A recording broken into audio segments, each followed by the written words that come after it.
ओम तत्सत् ब्रह्माणे नमः।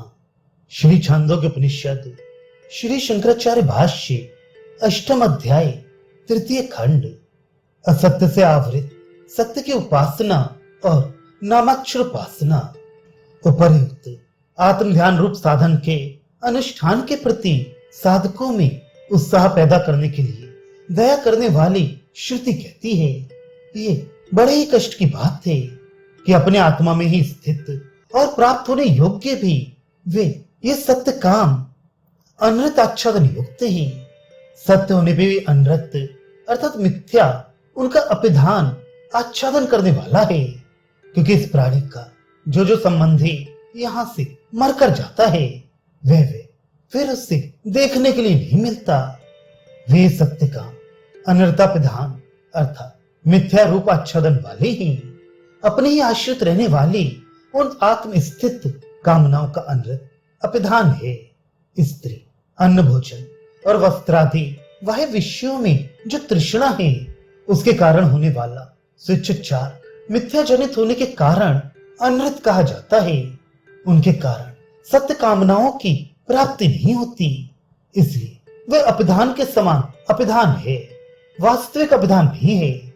मिथ्या अपिधान के कारण उनकी प्राप्ति किस प्रकार नहीं होती सो बतलाया जाता है, क्योंकि इस जीव का जो पुत्र, भाई अथवा इष्ट इस लोक से मरकर जाता है, अपने हृदयाकाश में विद्यमान रहने पर भी उस इष्ट, पुत्र अथवा भाई को वह इच्छा करने पर भी इस लोक में फिर देखने को नहीं पाता, तथा उस लोक में अपने जिन जीवित अथवा जिन मृतक पुत्र आदि को और जिन अन्य पदार्थों को ये इच्छा करते हुए भी प्राप्त नहीं करता, उन सबको ये इस हृदयाकाश स्थित ब्रह्म में जाकर प्राप्त कर लेता है, क्योंकि यहाँ इसके सत्य काम अनृत से ढके हुए रहते हैं। इस विषय में यह दृष्टांत है, जिस प्रकार पृथ्वी में गड़े हुए स्वर्ण के खजाने को उस स्थान से अनभिज्ञ पुरुष ऊपर ऊपर विचरते हुए भी नहीं जानती, इसी प्रकार ये सारी प्रजा नित्य प्रति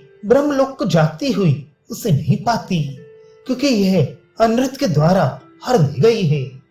तथा इस विद्वान प्राणी को जो जीव इस लोक में जीवित पुत्र या भ्राता आदि अथवा जो प्रेत, मरे हुए इष्ट संबंधी तथा इस लोक में जो वस्त्र एवं अन्नपान आदि और रत्नादि पदार्थ इच्छा करने पर भी नहीं मिलती, उन सबको ये इस हृदयाकाश रूप ब्रह्म में पहुंचकर उपयुक्त विधि से प्राप्त कर लेता है, क्योंकि यहाँ उसके इस हृदयाकाश में ये उपयुक्त सत्य काम मिथ्या से आच्छादित हुए वर्तमान रहते हैं।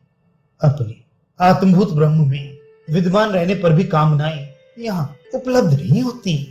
ये असंगत बात कैसे हो सकती है, यह बतलाया जाता है।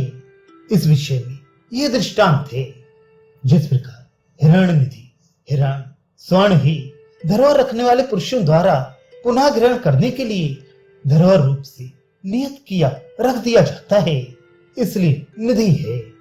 भूमि के नीचे निहित निक्षिप्त रखी हुई उस स्वर्ण निधि को जिस प्रकार उस स्थान से अनभिज्ञ निधि शास्त्र द्वारा निधि क्षेत्र को न जानने वाले पुरुष निधि के ऊपर संचार करते हुए भी जिसका ज्ञान प्राप्त होना संभव भी है, उस निधि को जानते भी नहीं, उसी प्रकार ये संपूर्ण अविद्यावती प्रजा उपर्युक्त हृदयाकाश संज्ञक लोक को ब्रह्म यही लोक है। उस ब्रह्म लोक को सुषुप्ति काल में प्रतिदिन जाने पर भी ये मैं इस समय ब्रह्मलोक भाव को प्राप्त हो गया हूँ इस प्रकार उपलब्ध नहीं करती, क्योंकि वह उपर्युक्त अनरस से प्रत्युण हिरत है, अर्थात अविद्या आदि दोषों द्वारा अपने स्वरूप से बाहर खींच ली गई है। अतः ये बड़े कष्ट की बात है कि स्वायत्त होने पर भी जीवों को ब्रह्म की प्राप्ति नहीं होती, ऐसा इसका तात्पर्य है। वह आत्मा हृदय में है, हृदय अयम ये हृदय में है, इसी से ये हृदय है। इस प्रकार जानने वाला पुरुष प्रतिदिन सर्वलोक को जाता है। वह जो आत्मा है, आत्मा पहत पापमा इस प्रकार जिसका प्रकरण है, उस आत्मा का ही श्रुति वह शब्द से स्मरण कराती है। यह विक्षित आत्मा हृदय पुंडरीक में आकाश शब्द से कहा गया है। उस हृदय का यही निरुक्त निर्वचन व्युत्पत्ति है, अन्य नहीं। क्योंकि आत्मा हृदय में विद्यमान है, इसलिए ये हृदय है। इस प्रकार हृदय इस नाम के निर्वचन की प्रसिद्धि से भी आत्मा अपने हृदय में है, ऐसा जानना चाहिए। ऐसा इसका अभिप्राय है। प्रतिदिन इस प्रकार जानने वाला, अर्थात ये आत्मा हृदय में है, इस प्रकार जानने वाला पुरुष स्वर्गलोक हृदयस्थ ब्रह्म को प्राप्त होता है। शंका, किंतु इस प्रकार न जानने वाला भी सुषुप्त काल में ब्रह्म को प्राप्त होता ही है। क्योंकि सुषुप्त काल में हे सौम्य, उस समय ये सत से संपन्न हो जाता है, ऐसा कहा गया है। समाधान, ठीक है, ऐसा ही है, तो भी कुछ विशेषता है। जिस प्रकार विद्वान और अविद्वान सभी जीव सद्ब्रह्म ही है, तथापि तू वह है, इस प्रकार घोषित किया हुआ विद्वान मैं सत ही हूं और कुछ नहीं, इस प्रकार जानता हुआ सत ही हो जाता है। इसी प्रकार यद्यपि सुषुप्त में विद्वान और अविद्वान दोनों ही सत को प्राप्त होते हैं, तो भी केवल इस प्रकार जानने वाला ही सर्वलोक को प्राप्त होता है, ऐसा कहा जाता है।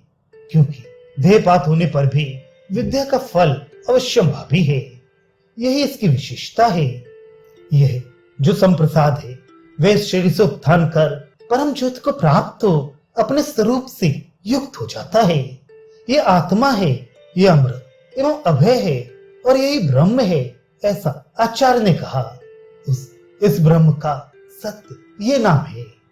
सुषुप्त काल में अपने आत्मा सत से संपन्न हुआ पुरुष सम्यक रूप से प्रसन्न होता है।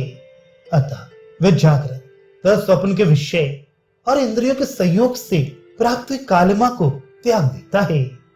इसलिए यद्यपि संप्रसाद शब्द संपूर्ण जीवों के लिए साधारण है, तो भी इस प्रकार जानने वाला स्वर्गलोक को प्राप्त होता है। ऐसा विद्युत संबंधी विकरण होने के कारण इस संप्रसाद ये प्रो इस विद्वान के लिए ही आया है, क्योंकि यहाँ सन्निहित के समान विशेष यत्न किया गया है। इस प्रकार का विवेक होने के पश्चात वह विद्वान इस शरीर को त्याग कर इस शरीर से उत्थान कर, अर्थात देहात्म बुद्धि को त्याग कर यहाँ आसन से उठने के समान शरीर से उठकर, ऐसा अर्थ करना उचित नहीं है। क्योंकि स्वयं रूपेण अपने स्वरूप से ऐसा विशेषण दिया गया है और अपने स्वरूप की प्राप्ति किसी अन्य स्थान से उत्थान करके नहीं की जाती। क्योंकि यदि वह प्राप्तव्य हो तो स्वरूप ही नहीं हो सकता, पर अर्थात परमात्म लक्षण विगत स्वरूप ज्योति को प्राप्त, अर्थात आत्म स्थिति में पहुंचकर स्वकीय अर्थात अपने स्वरूप से संपन्न हो जाता है। इस स्वरूप प्राप्ति से पूर्व वह अपरूप देह को ही अविद्या के कारण आत्मभाव से समझता था। उसी की अपेक्षा से स्वयं रूपेण अपने स्वरूप से ऐसा कहा गया है। अशरीरता ही आत्मा का स्वरूप है। जिस अपने परज्योति स्वरूप को संप्रसाद प्राप्त होता है, वही आत्मा है, ऐसा आचार्य ने कहा। तात्पर्य यह है कि श्रुति ने जिसे नियुक्त किया है, उस आचार्य को शिष्यों के प्रति ऐसा कहना चाहिए। तथा यही अमृत अमराशी भूमा है, क्योंकि जो भूमा है वही अमृत है, ऐसा कहा जा चुका है। इसी से यह अभय है, क्योंकि भूमा से भिन्न दूसरी वस्तु का अभाव है, इसलिए ये ब्रह्म है। इस ब्रह्म का नाम अभिधान है। वो क्या है? सत्य। सत्य ही अविकृत असध्य लक्षण ब्रह्म है, क्योंकि वह सत्य है, वह आत्मा है, ऐसा पहले कहा जा चुका है। किंतु ये नाम किस लिए कहा गया है, इस पर कहते हैं उसकी उपासना विधि की स्तुति के लिए। वे सकार, तकार और यम तीन अक्षर है। उनमें जो सकार है वह अमृत है, जो तकार है वह मर्त्य है, और जो यम है उससे वो दोनों का नियमन करता है, क्योंकि इससे वह उन दोनों का नियमन करता है। इसलिए यम इस प्रकार जानने वाला प्रतिदिन ही स्वर्ग लोक को प्राप्त होता है। वे ब्रह्म के तीन नामाक्षर हैं, सा, ती और यम। अर्थात सकार, तकार और यम है। तकार में जो ईकार है वह उच्चारण मात्र के लिए अनुबंध है। उनमें से वहां जो सत्य यानी सकार है वह अमृत है। सद ब्रह्म है। अमृत का वाचक होने के कारण अमृत रूप सकार का ही तकारांत निर्देश किया गया है। तथा जो ती यानी तकार है वह मर्त्य है, और जो यम अक्षर है उस अक्षर से अमृत और मर्त संगत पहले दोनों अक्षरों का प्रयोग करने वाला उनका निमन करता है, अर्थात उसके निमन स्वभाव से उन्हें वशीभूत करता है, क्योंकि इस अक्षर के द्वारा इन दोनों का नियमन करता है, इसलिए ये यम है। इस यम अक्षर के द्वारा वे पूर्वक दोनों अक्षर संयत से दिखाई देते हैं। ब्रह्म के नाम के अक्षरों का भी ये अमृतवादी धर्मवान होना परम सौभाग्य है। फिर नामी के विषय में तो कहना ही क्या है। इस प्रकार उसके उपास्यत्व के लिए ब्रह्म के नाम निर्वचन करके ही उसकी स्तुति की जाती है। उस नामी को जानने वाला एवं कहलाता है। ये एवं इस प्रकार जानने वाला नित्य प्रति स्वर्गलोक को जाता है।